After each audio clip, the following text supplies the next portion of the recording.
A paz do Senhor Jesus, seja muito bem-vindo ao nosso canal, o canal do CETAD, o CETAD que é o Seminário Teológico da Assembleia de Deus. É claro, o CETAD da cidade de Macapá, do estado do Amapá.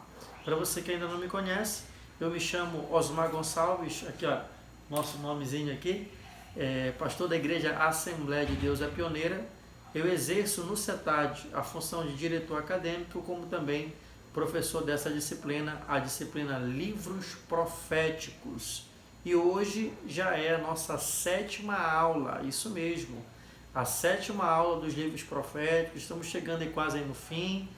Próxima aula será a 8ª e última aula. Nós estamos gravando os vídeos, só para relembrar, em virtude da pandemia do Covid-19. Mas assim que passar tudo isso aí, passar esse período de quarentena, nossas aulas presenciais serão um prazer estar com você, querido aluno do CETAD. Estamos com saudade do nosso ambiente acadêmico. 7ª aula, estaremos falando sobre 2 profetas. O primeiro profeta é esse, o profeta Abacuque.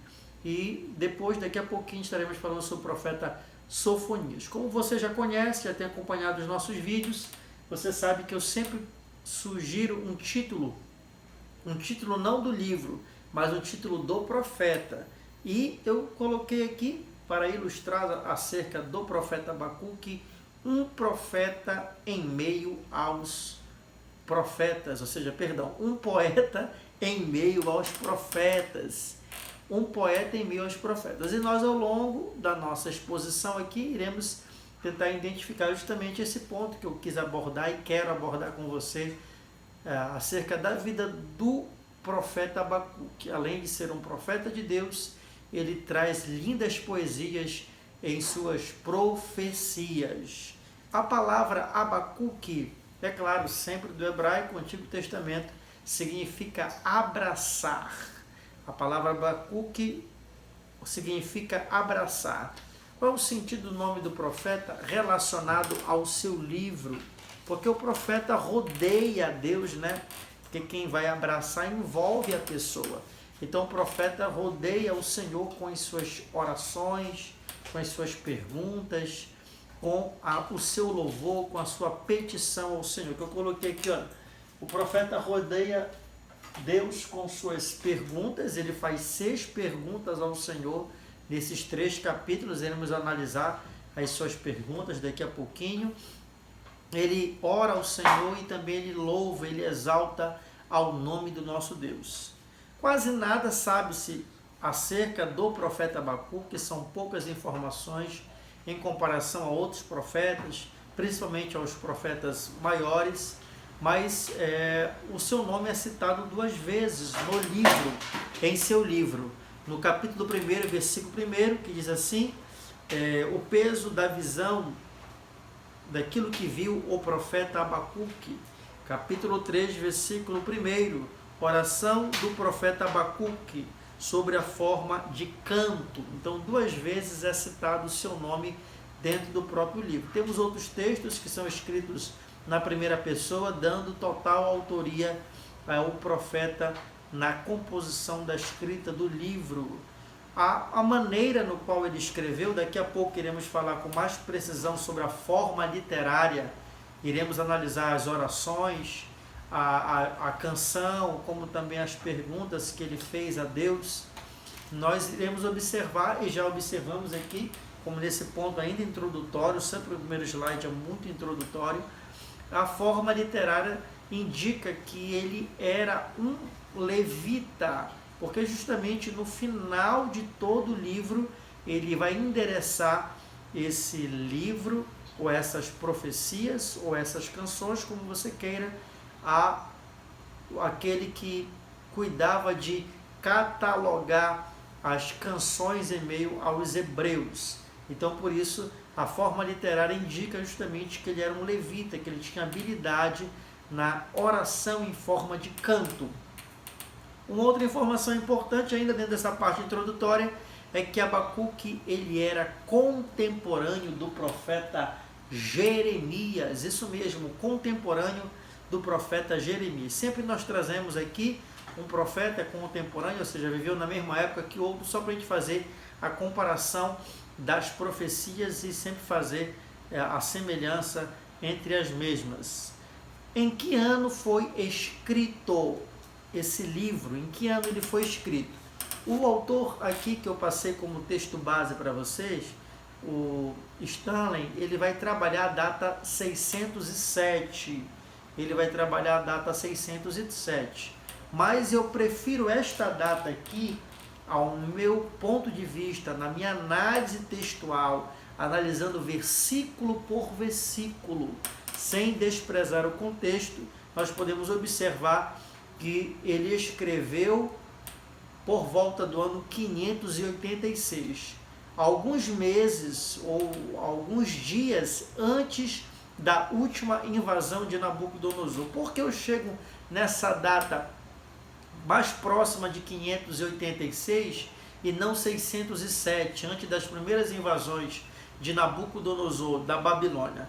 Pelo fato de como ele descreve a violência, como a violência é descrita, essa violência feita pelos caldeus. E você, se tiver com a sua Bíblia aberta aí, já abra comigo no capítulo 1, versículo 6, aí nós iremos ler depois o versículo 8, depois o versículo 9, e se der tempo também estaremos lendo o versículo 11. O que tem em comum entre esses versículos, que você pode, se quiser, pausar o vídeo e ler com calma e fazer essa anotação aí na sua casa, onde você estiver assistindo esse vídeo, é que ele vai tratar justamente que os caldeus estão agindo com violência.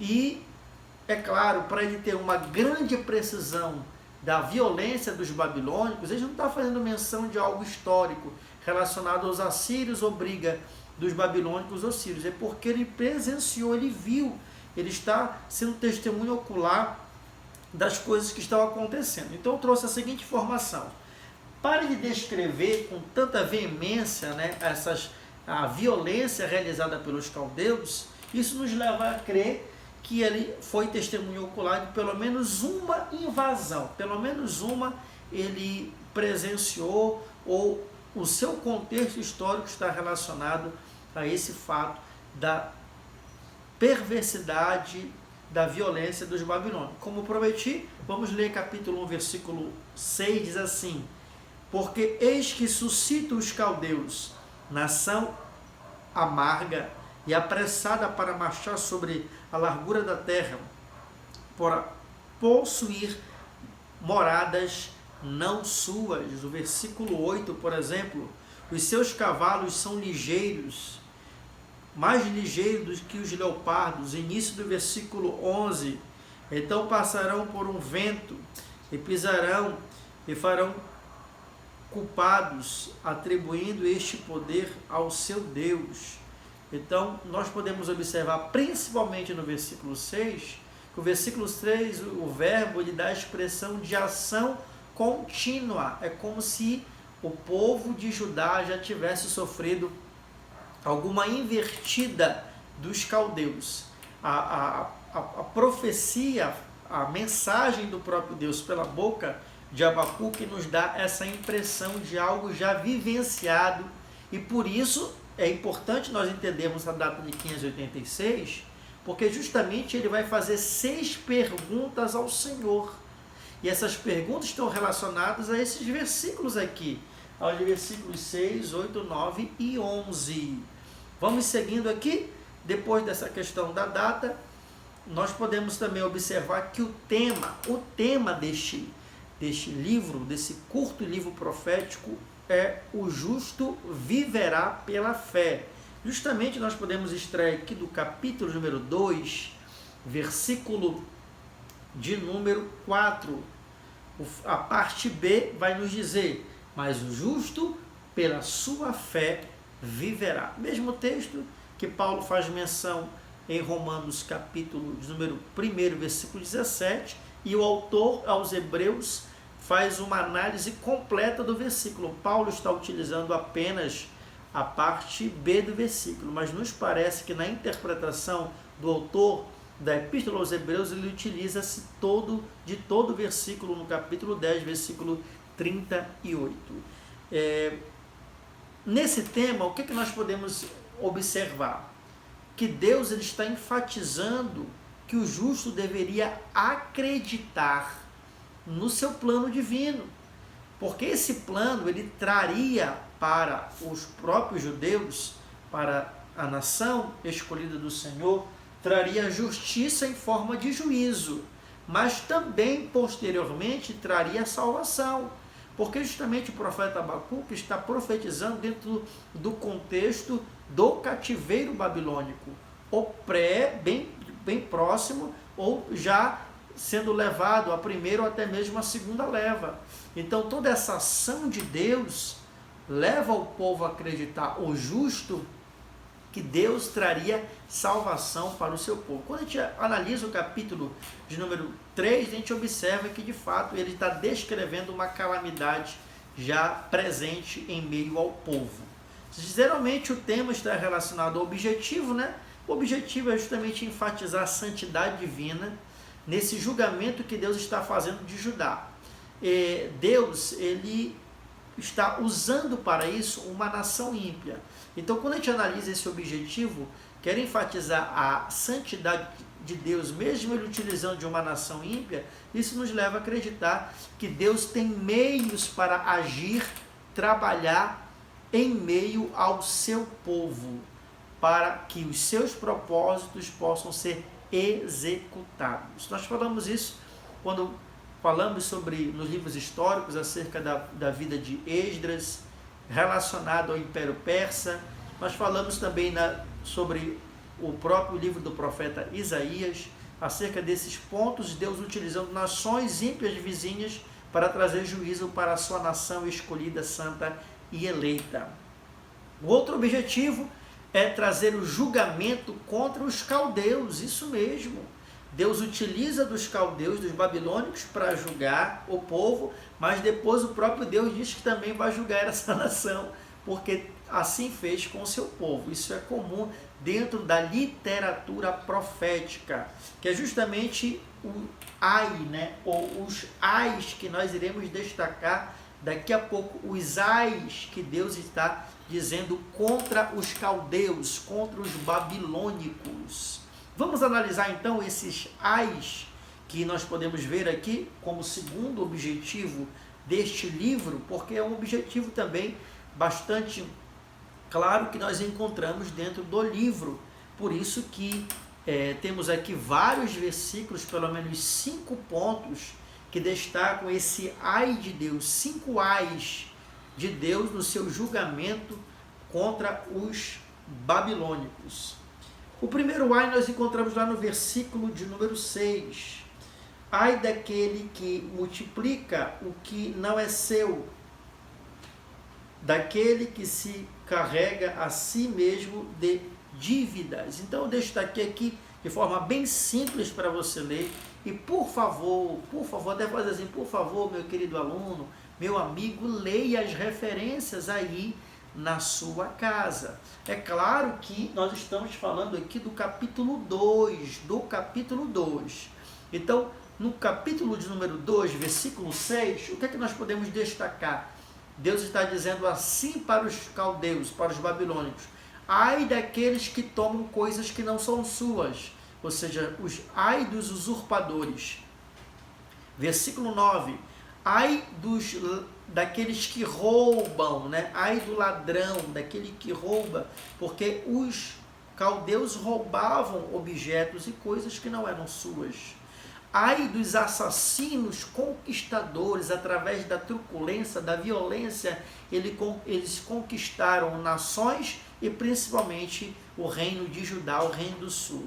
Ai dos beberrões, capítulo 15, tudo focando para as ações contextualizadas dos caldeus. É claro que esse texto nós podemos aplicar para a ação do pecado na vida do homem. Capítulo 15, por exemplo, está descrevendo como os caldeus embriagavam as nações vizinhas que estavam ao seu redor. E ai dos idólatras, da idolatria. Lembre-se que nós já falamos em aulas anteriores, em vídeos anteriores, que o grande problema do povo em relação ao pecado era o pecado da idolatria. Então Deus levou o povo para uma nação super, hiper, mega idólatra, que eram os babilônicos, para que eles se enojassem do ato da idolatria. E como já falamos, em aulas passadas, ao retornar do cativeiro babilônico, os judeus são curados do mal da idolatria que já lhes acompanhava há mais de 1000 anos, isso mesmo. Então nós podemos observar que esses 5 ais aí de Deus contra os babilônicos estão relacionados à personalidade dessa nação pagã que subjugou o povo de Deus. Quando nós analisamos, como falamos agora há pouco, sobre o estilo literário, é muito interessante, é gostoso de ler esse livro, é prazeroso nós lermos o livro do profeta Abacuque. Como ele é um poeta em meio aos profetas, e ele possivelmente era alguém da tribo de Levi, ele vai escrever o seu livro, escreve as suas profecias em um estilo literário muito interessante. Capítulo 1, 2 e 3 iremos pontuar rapidinho. Capítulo 1, ele escreve em forma de prosa, onde ele faz a Deus 6 perguntas. Qual é o estilo literário? Prosa. E ele faz ao Senhor, Abacuque faz a Deus 6 perguntas. No capítulo 2 é o inverso, né? Também prosa, mas com 6 perguntas que Deus faz a Abacuque. É muito interessante essa questão literária do livro. Abacuque faz 6 perguntas para o Senhor, depois o Senhor faz 6 perguntas para Abacuque. E o terceiro e último capítulo é em forma de uma canção, que é traduzida ao coração do Eterno como uma oração a Deus. O próprio capítulo 3, como lemos agora há pouco, versículo 1 vai nos dizer assim: oração do profeta Abacuque sobre a forma de canto. Olha lá, vamos ler então a última parte do versículo 19 para o cantor-mor sobre os meus instrumentos de música. Então, uma evidência clara sobre essa influência literária ou esse estilo literário do profeta Abacuque, nos mostrando que ele era possivelmente alguém que vinha da tribo de Levi, como era Jeremias, o seu contemporâneo, também da tribo de Levi. Então observe aí que esse livro, ele não que haja algum livro desgastante de se ler, eu espero que você não me interprete, mas esse livro é muito gostoso de se ler, porque a gente vê todo o tempo aí, né, o estilo prosa, ele dialogando com Deus, Deus falando com ele perguntando para o Senhor, e depois o Senhor perguntando para o profeta Abacuque. Quando nós começamos, queridos, a analisar alguns aspectos assim um pouco mais profundos do próprio livro, dentro dessas questões de perguntas, nós podemos destacar coisas aqui que são bastante relevantes aqui dentro desse capítulo de número 2. Por exemplo, as perguntas, né, que Deus está fazendo aqui ao seu povo, fazendo ao próprio profeta Abacuque, que eram perguntas representativas da vontade do Senhor. Nós podemos ver essa ação de Deus, o próprio Deus mostrando ao profeta Abacuque que ele se importava assim com o seu povo. Ele mostrando ao profeta Abacuque que ele estava de olho em tudo que estava acontecendo. Porque no capítulo 1, o próprio profeta Abacuque diz assim, olha, capítulo 1 e o versículo 1, até quando, Senhor, clamarei e tu não me escutarás? Gritarei violência e não me salvarás? Então, as perguntas que Abacuque faz a Deus são de gênero questionativa, né? Ele começa a questionar tudo aquilo que estava acontecendo. A primeira pergunta, por exemplo, lá, eu vou clamar até quando, Senhor? Senhor, tu não estás me ouvindo? Tudo no capítulo 1. Tu não me salvarás? Ele, no capítulo 3, no capítulo 1, né, versículo de número 3, versículo 3, Senhor, você testemunha do que está acontecendo, da iniquidade, do vexame da nossa nação. Aí temos aí mais uma pergunta no verso de número 4, tu nos tornará pessoas sem governo, somos como os peixes do mar que ninguém desgoverna, assim nós seremos presa fáceis. Interessante que dessas seis perguntas que Abacuque faz a Deus, ele mesmo responde uma delas, que é a pergunta de número 3 no próprio versículo de número 2. Aí ele continua perguntando ao Senhor: Senhor, tu farás uma limpeza no meio do teu povo por intermédio da morte?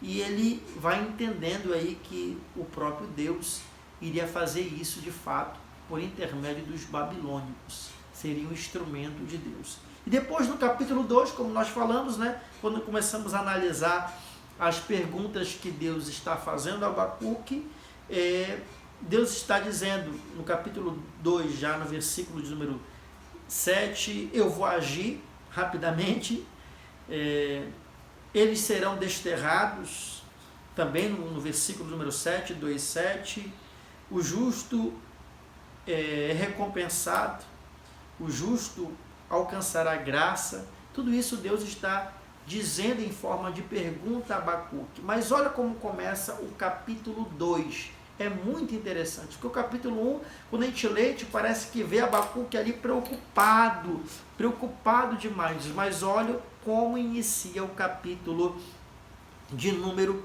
2. Eu gostaria de destacar capítulo 2, versículo 2, que diz assim: então o Senhor me respondeu. Então o Senhor me respondeu. No início do capítulo 2, versículo 2. Ele poderia ter dito assim, me acompanhe.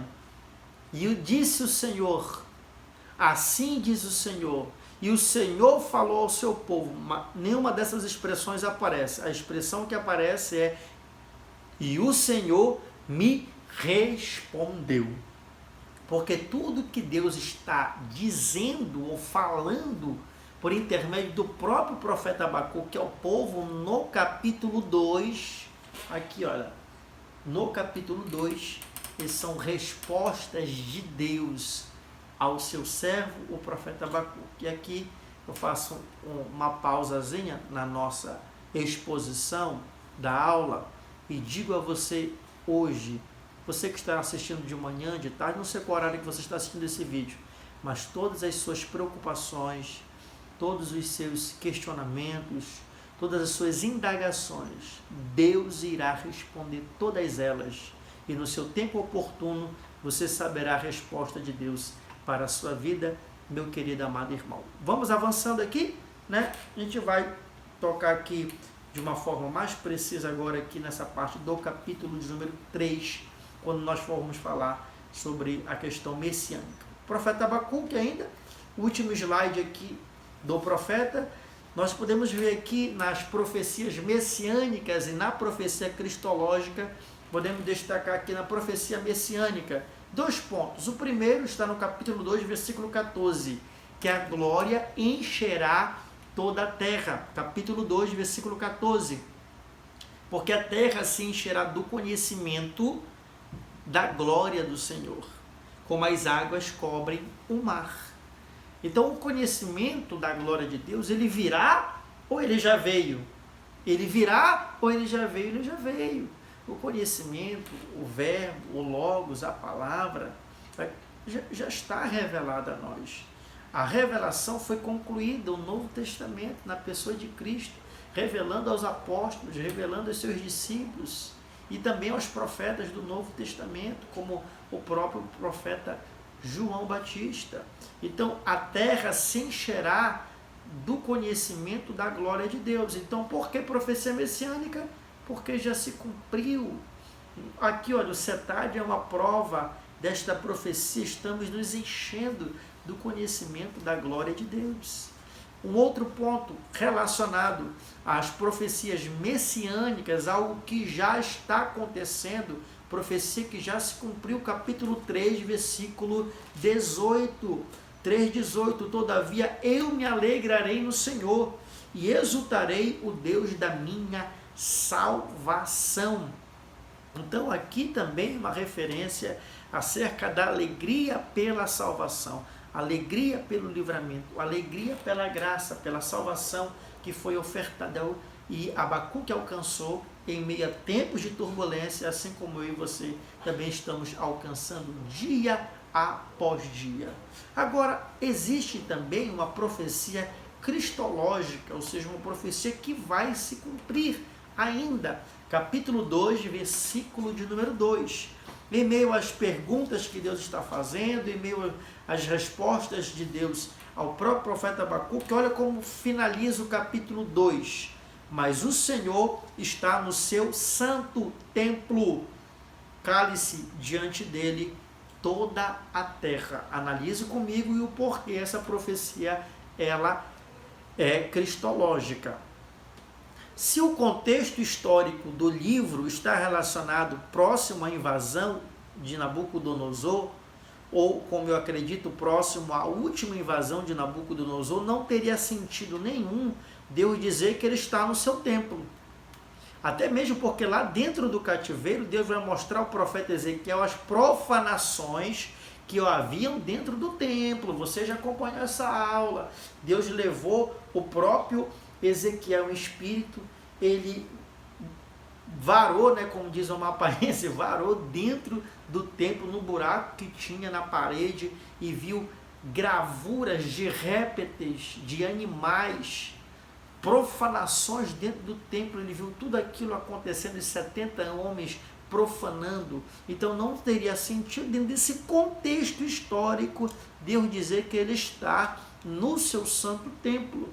Então analisemos a profecia dentro do seu contexto. Então podemos afirmar com toda precisão que essa profecia está relacionada ao tempo milenial, aonde Deus estabelecerá o seu trono em Jerusalém, e lá no seu santo templo, ali estará todo a sua glória, todo o seu poder, toda a manifestação da sua justiça, e cale-se toda a terra, ou seja, não haverá questionamento mais sobre a justiça, o juízo e o reino de Cristo sobre nós. Então ele está no seu templo, amém?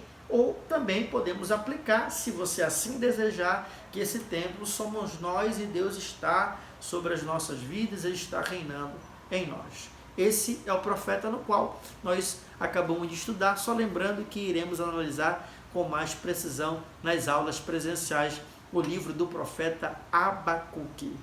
Vamos então, irmãos, para o nosso próximo profeta, deixando aqui o profeta Abacuque, vamos para o profeta Sofonias. O profeta Sofonias. Só lembrando que a composição dos profetas menores não está organizada na sua composição literária em ordem cronológica. Então, o evento do livro do profeta Sofonias, ele é antes do livro do profeta Abacuque.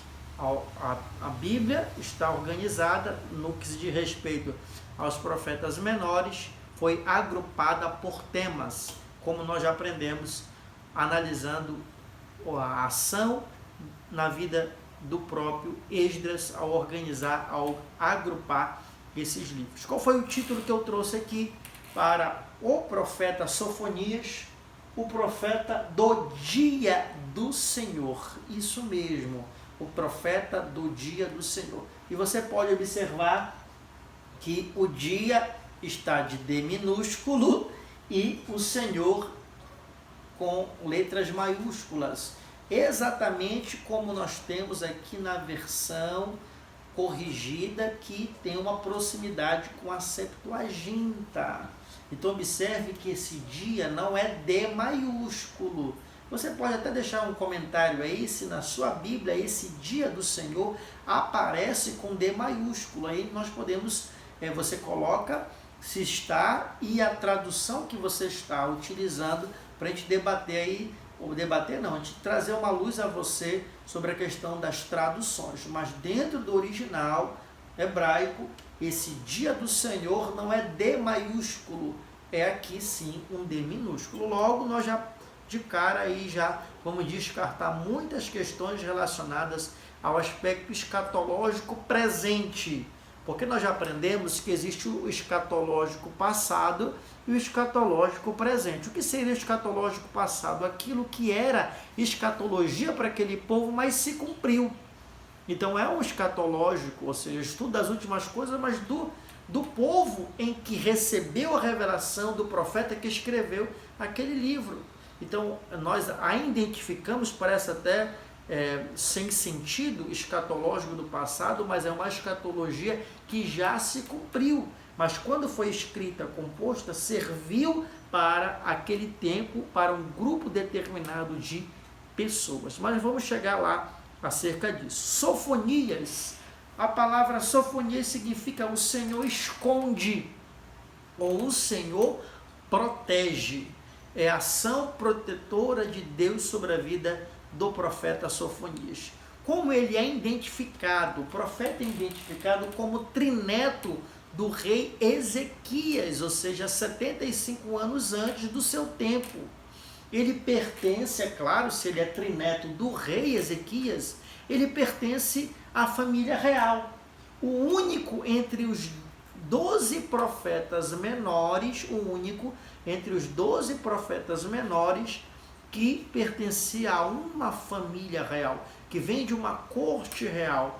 A gente pode assim afirmar que ele pode sim também ser considerado um profeta do palácio. Vamos ler Sofonias capítulo 1 e o versículo 1 que diz assim: palavras do Senhor, vindas a Sofonias, filho de Cusi, filho de Gedalias, filho de Amarias, filho de Ezequias, nos dias de Josias, filho de Amon, rei de Judá. Então ele é identificado, como já falamos, como trineto do rei Ezequias. Então podemos observar, queridos amados irmãos, que Sofonias vem de uma família real. Então ele passou por a educação dos nobres naquela época. Como ele identificou agora há pouco que ele profetiza nos dias de Josias, então a sua profecia correu por volta do ano 630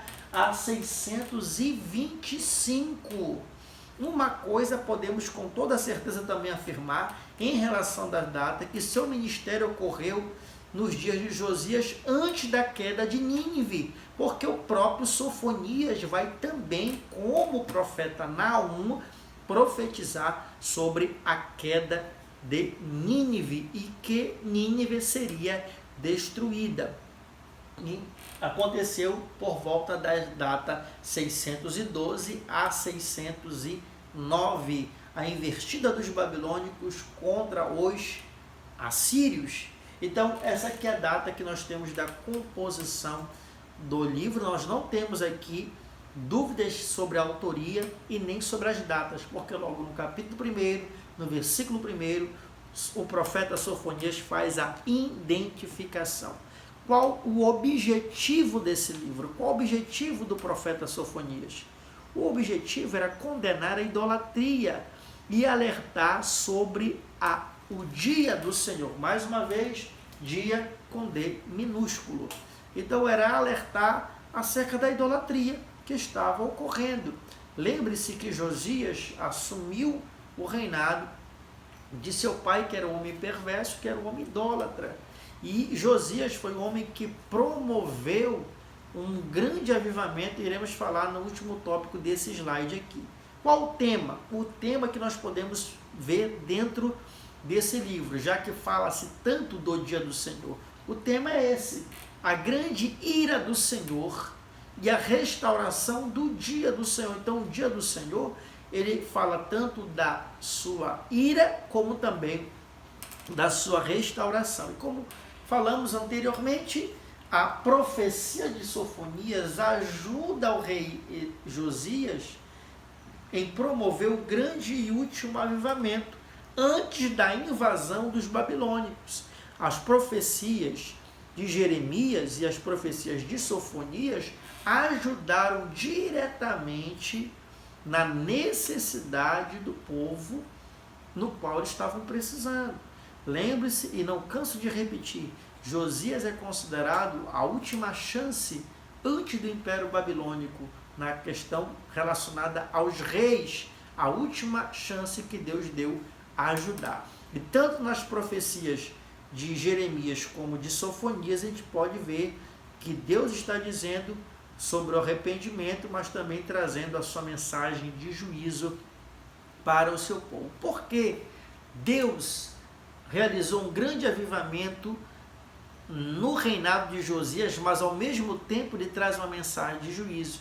Ele sabia que com a morte do seu servo, aquela ação do avivamento seria algo passageiro e momentâneo. Esse não era o desejo de Deus, mas ele, na sua presciência, sabia que o povo logo iria esquecer da ação dos seus milagres, do seu poder e da sua mão poderosa. Então nós vemos aqui um profeta que está falando do dia do Senhor, está falando do juízo de Deus, e a sua profecia está ajudando diretamente pessoas a terem uma vida de santidade na presença do nosso Deus. Podemos analisar aqui também, eu gostaria que você analisasse comigo, o cenário político e religioso. A sua mente já viajou aí dentro do contexto do reinado de Josias, dentro das profecias de Jeremias, para nós percebermos que o mundo naquela época estava passando por algumas mudanças. Que mudanças são essas? O declínio do Império Assírio e a ascensão do Império Babilônico. Então, mudanças aqui de foco mundial, internacional. Isso também era muito importante para a literatura profética em meios hebreus. Vou citar um exemplo aqui para você da importância desse cenário internacional. Olha, nós estamos sofrendo uma pandemia, onde o vírus foi liberado em uma nação, a China, e se espalhou pelo mundo todo. E trouxe e está trazendo colapsos financeiros, desmoronando nações e destruindo sonhos de pessoas que estavam projetando ou planejando um 2020 de bênçãos e sucesso. Infelizmente, não está acontecendo para a vida de muitas pessoas. Então, o cenário profético internacional é muito importante, não só na nossa literatura bíblica, mas nos dias atuais também. Uma outra coisa que podemos agora falar, não do cenário político, mas do cenário religioso, depois de 55 anos de grande idolatria e perversidade do reinado de Manassés e seu filho Amon, podemos ver que Judá voltando a novamente buscar o Senhor, é o processo da purificação que aconteceu no reinado do rei Josias. Vamos então analisar o que podemos assim dizer, de muita relevância dentro dessa profecia, que é o dia do Senhor. O dia do Senhor. E eu separei os textos aonde aparece a expressão dia do Senhor junto. Porque no capítulo 3, você pode observar aqui que não tem o capítulo 3 aqui. Capítulo 1, 14 e 18, capítulo 2, 1 e 3, ainda também analisando o versículo 4, 10 e 12. Esse dia do Senhor, palavras juntas, na mesma frase, na mesma sentença. No capítulo 3, haverá dias, e dias seguirão, mas não junto a palavra dia do Senhor. O que representa o dia do Senhor? E logo quero começar com essa afirmativa que está bem aqui embaixo. O dia do Senhor não pode ser aplicado no aspecto escatológico, não. E sim histórico, porque o dia do Senhor no capítulo 1 e no capítulo 2 é muito claro, específico e evidente. É o juízo de Deus para a destruição do seu povo por intermédio dos babilônicos, e a destruição também para outros povos vizinhos. E esses povos vizinhos eram os próprios babilônicos, que sofreriam o juízo de Deus, e outras nações que iremos falar daqui a pouquinho. E ele cita, ele denomina essas nações. Então eu não posso, se aparece lá a palavra Etiópia, aplicar ao Brasil, aplicar para a Inglaterra, aplicar para a Dinamarca. Eu não posso utilizar essa aplicação direta, eu posso fazer uma aplicação contextualizada, mas não dizer que esta profecia do dia do Senhor é para os dias de hoje. Lembra que nós falamos no início da aula? Ela é uma profecia sim escatológica, mas do passado, ou seja, foi escatológica quando o próprio Sofonias profetizou. Estou repetindo aqui, fazendo sinal que é para você entender. Mas a partir do momento que ela se cumpre, ela deixa de ser escatológica. Então, quando nós analisamos essa profecia, ela não pode ser interpretada de maneira escatológica, é sim histórica. E por isso, muito cuidado quando você tiver com algum livro de escatologia e querer apresentar esse dia do Senhor como o dia do arrebatamento, ou grande tribulação, ou sobre as 7 taças da ira de Deus, ou as 7 trombetas. Leia o seu contexto, analise e você verá que é muito fácil de interpretar esse texto, facílimo. Vamos ler aqui alguns textos para ilustrarmos aquilo que estamos falando. Capítulo 1. Eu vou começar destacando aqui os versículos que estão aqui na cor lilás. 1, 4, depois 10 e 12. Olha como está falando especificamente para Jerusalém. Capítulo 1, 4. Estenderei a minha mão contra Judá, e contra todos os habitantes de Jerusalém.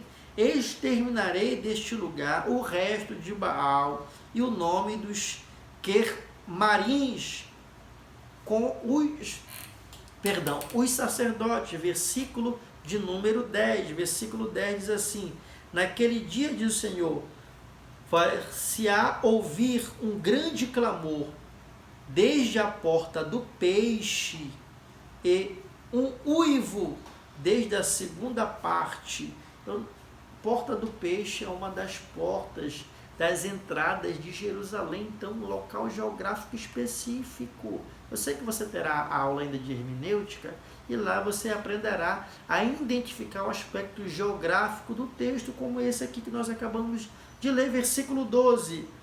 E há de ser naquele tempo, esquadrinharei Jerusalém. Pronto.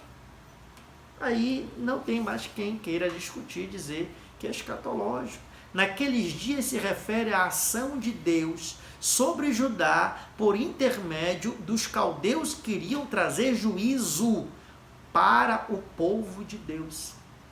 Não tem nada a ver com a escatologia posterior. Por quê? Porque todo o contexto do versículo 2 até o versículo 15 está falando de Judá. Judá, Jerusalém, Judá, Jerusalém, Judá, Jerusalém. Aí eu não posso, meu irmão, eu não posso, em nome de Cristo, pegar o versículo 14 e 18 e aplicar para daqui a 3.000 anos. Que seria isso? Ano 600, mais 2.000 que nós estamos, dá 2.600 anos. Essa parte calamitosa de juízo, de terror para o povo, está relacionado às invasões de Nabucodonosor. Crianças morreram, o rei teve o seu olho vazado, foram levados escravos, foram levados cativos, mulheres passaram por humilhações, barbárie completa, o templo foi queimado. Eu não posso esquecer esse contexto de destruição, de lamento. Quando eu observo o 14 até o versículo de número 18, logo eu vou ver que isso aqui tem tudo a ver com aquilo que Jeremias vai lamentar posteriormente. O livro de Lamentações de Jeremias, meu querido amado irmão. Capítulo 2, nós falamos só do capítulo 1. O dia do Senhor, destruição para o seu povo, Judá. O dia do Senhor, destruição para os vizinhos. É o que nós iremos chegar daqui a pouquinho. Mas vamos aqui, olha, se você observar, eu fiz o slide bem simples para você entender. Ainda continuaremos falando do dia do Senhor, mas o ponto 1 e 2, né? O próximo slide vai aparecer aqui, olha. Ponto 1, tá focando aí, irmão Neto? O ponto 1 está relacionado ao quê? A isso aqui, olha, a destruição do povo. Então, ainda falando do dia do Senhor, aplicando aqui, ó. Ponto 1. Quando a gente olha para o capítulo 3, ele vai descrever como é esta nação. Por isso que ele está trazendo juízo sobre ela. Ele vai descrever no capítulo 3 como esta nação. Ela é rebelde, ela é impura, ela é opressora, ela não ouve ao Senhor. Lembre-se do chamar. Ouve, Israel, teu Deus, o Senhor é o teu único Deus. Você aprendeu a chamar com o pastor F na disciplina Pentateuco. Vamos ler aqui, versículo 1. Ai da rebelde. Aqui, ó. Rebelde, versículo 1. Impura, versículo 1. Opressora, versículo 1. Só no versículo 1 há 3 afirmativas negativas para ajudar. Rebelde, manchada, por isso que eu coloquei impura, e cidade opressora. Em que sentido Jerusalém era cidade opressora? Jeremias passou por opressão, foi jogada dentro de uma cisterna. E quantos outros profetas morreram e foram oprimidos porque pregavam a verdade? Versículo 2 vai trazer mais 3 afirmativas. Versículo 2: não ouve a voz de quem? Do Senhor. Não aceita o castigo, ou seja, uma cidade indisciplinada, não aceita ser disciplinado pelo Senhor. Seguindo ainda no versículo 2, ela não confia no seu Deus. São 4, na verdade, e não se aproxima do seu Deus. São 10 questões no total. Nós já falamos aqui, ó. Ela é rebelde, ela é impura, ela é opressora, ela não ouve, ela é indisciplinada, ela não confia, ela não quer comunhão. E a gente nem saiu do versículo 2. A gente nem saiu ainda do versículo 2. Versículo 3, olha o versículo de número 3. Os seus príncipes são leões rugidores no meio dela. Os seus juízes são lobos da tarde, que não deixam os ossos para outro dia. Capítulo 3, versículo 3. Olha, os líderes de Jerusalém são o quê? Homens corruptos, comparado com leões e comparado com lobos. Com leões que pegam a presa e lobos famintos, lobos esfomeados, que come tudo e não deixa nada para o outro dia. Olha só a situação do povo. Aqui nós vamos entender o porquê Deus quer trazer destruição para Jerusalém. Jerusalém estava pior que Sodoma e Gomorra, meu irmão, porque em Sodoma e Gomorra lá não tinha a palavra, a revelação escrita e nem profeta para ajudá-los. Jerusalém teve, e muitos profetas. Seguindo ainda aqui, versículo de número 4, olha o que o versículo 4 vai dizer, que os profetas do Senhor são levianos. Versículo 4 vai dizer assim, os seus profetas são levianos, ou seja, homens que não têm santidade e vida com Deus. Ainda dentro do versículo 4, vai chamar os sacerdotes de profanos e hereges. Isso mesmo. Do versículo, eu quero até contar com você, do versículo 1 ao 4, olha quantas expressões negativas nós iremos encontrar. Eu até coloquei aqui um único ai para Jerusalém, mas com várias expressões negativas. Rebelde, impura, opressora, não ouve, indisciplinada. 5. Vamos contar, paramos em 5. 6. Não confia, não quer comunhão, os seus líderes são corruptos, profetas levianos e sacerdotes profanos e hereges. 10 afirmativas negativas para os moradores de Jerusalém. Ponto 2, a destruição para os povos vizinhos. Deus traz uma profecia e Sofonias, como ele estava envolvido dentro desse contexto internacional, era um profeta que conhecia o palácio real, era um profeta que conhecia os trâmites políticos internacionais, os trâmites de compra e venda, de negociações. Ele sabia com quem Judá tinha aliança ou não. E ele traz aqui, pelo menos para 5 nações, que elas seriam destruídas e que Deus traria juízo para elas. e acompanhe, por favor, com a sua Bíblia, meu querido amado irmão. Você pode pausar e ler. Ele vai falar contra quais nações vizinhas? Os filisteus, Moabe e Amon. Vai falar contra a Etiópia, os etíopes e contra Nínive. É por isso que esse livro foi escrito antes da destruição de Nínive, porque ele é profetizado no livro de Sofonias. Sofonias profetiza contra a destruição de Nínive. Pastor, me esclareça algo. Qual a preocupação de Deus em falar acerca dessas nações? Todas essas nações, irmãos, meu caro acadêmico que me assiste nesse momento, elas estão relacionadas no seu contexto geopolítico com Israel, os filisteus, Moabe e Amon, os etíopes e também Nínive. Contexto direto, estão relacionadas, estão ligadas, estão interligadas. E o profeta Sofonias lança a esse povo, a esses povos, essa profecia. Qual a importância dele comunicar para ajudar que ele iria julgar essas nações também? Qual a importância disso? Para que o judeu fiel, o remanescente, não pensasse ou não achasse que também essas nações seriam impunes ou ficariam impunes diante da ação de Deus. Então Deus ia trazer juízo para a sua nação, como também iria trazer juízo para essas nações. Lembra que a gente falou agorinha, no primeiro bloco aqui da nossa aula sobre Abacuque, por exemplo, ele estava questionando sobre os babilônicos. Sofonias está nos dizendo logo, de bom grado nas suas profecias, e podemos só para destacar aqui, tudo isso aqui é o capítulo de número 2, tá? Todas essas referências aqui são do capítulo 2, você que porventura possa se encontrar um pouco aí perdido, tá certo? Então a profecia contra essas nações. Para finalizar a nossa 7ª aula, vamos falar sobre a cristologia do livro de Sofonias. E logo nós iremos observar que dentro do seu livro ele traz aspectos peculiares para Judá, para Jerusalém.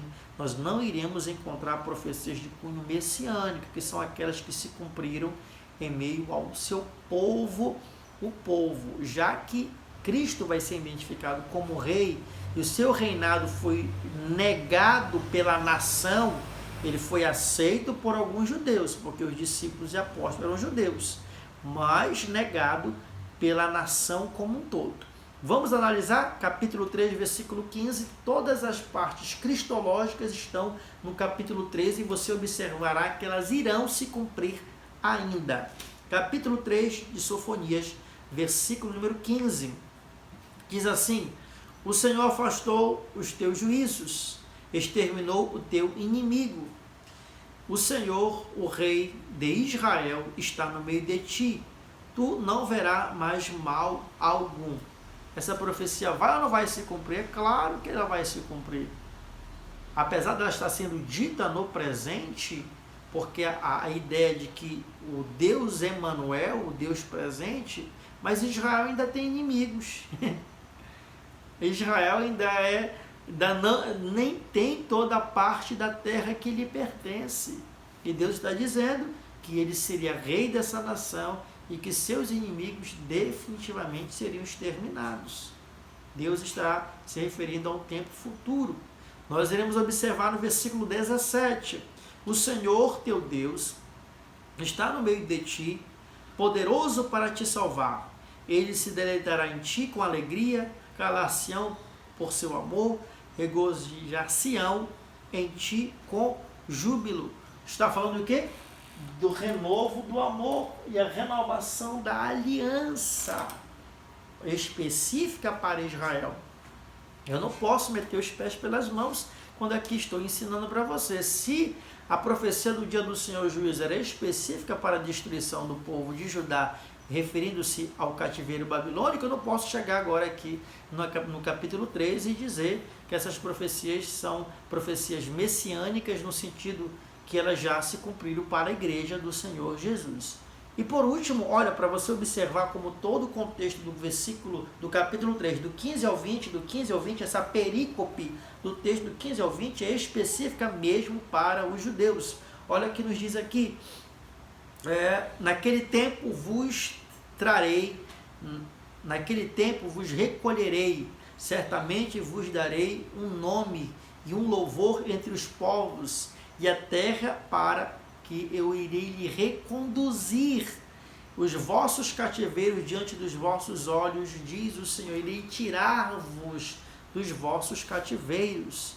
É claro, irmãos, que essa profecia, para o judeu ortodoxo que não acredita no Messias, em Cristo, Cristo como Messias, ou seja, Jesus como Messias, ele vai dizer que essa profecia se cumpriu, preste bastante atenção, ele vai dizer para você que essa profecia se cumpriu quando o povo voltou do cativeiro babilônico, porém, entretanto, todavia, o povo sofreu outra diáspora depois, novamente, foi helenizado. O povo saiu de Jerusalém por volta do ano 70 da era cristã, inclusive hoje, que é o dia 14, o dia que nós estamos gravando esse vídeo, está se comemorando aí o aniversário de Israel, o retorno à terra prometida, o retorno à terra prometida. Então Deus está dizendo que ele iria agregar. Aí eu pergunto para você, todos os judeus já estão na Terra Santa? Não, nós temos mais judeus espalhados, ainda morando fora de Jerusalém, do que propriamente dentro de Jerusalém. Então essas profecias cristológicas se referem ao período em que Israel será restaurado por Deus. E quando isso vai acontecer? Quando as duas testemunhas pregarem a palavra de Cristo, juntamente com os 144 mil selados do Senhor. Deixe o seu comentário, deixe a sua pergunta, não esqueça de assistir a aula número 6, a aula número 5, deixe o seu like aí, dê o tchan do seu gostei, não tenha preguiça, faça uma perguntinha, vamos interagir, que é muito bom você participar conosco. Eu acredito que a aula de hoje foi proveitosa para você. Dê uma lida aí no livro de Abacuque, livro de Sofonias, para que aquilo que aqui falamos ao seu coração possa ter uma visão mais ampla, o próprio Espírito Santo testificando dentro do seu coração, dentro da sua alma. Um beijo no seu coração, do seu amigo, pastor Osmar Gonçalves. Até a próxima aula, vai ser a última aula, né? Encerrando aí o livro de Proféticos. Um abraço, um beijão. Shalom, shalom do seu amigo, pastor Osmar Gonçalves.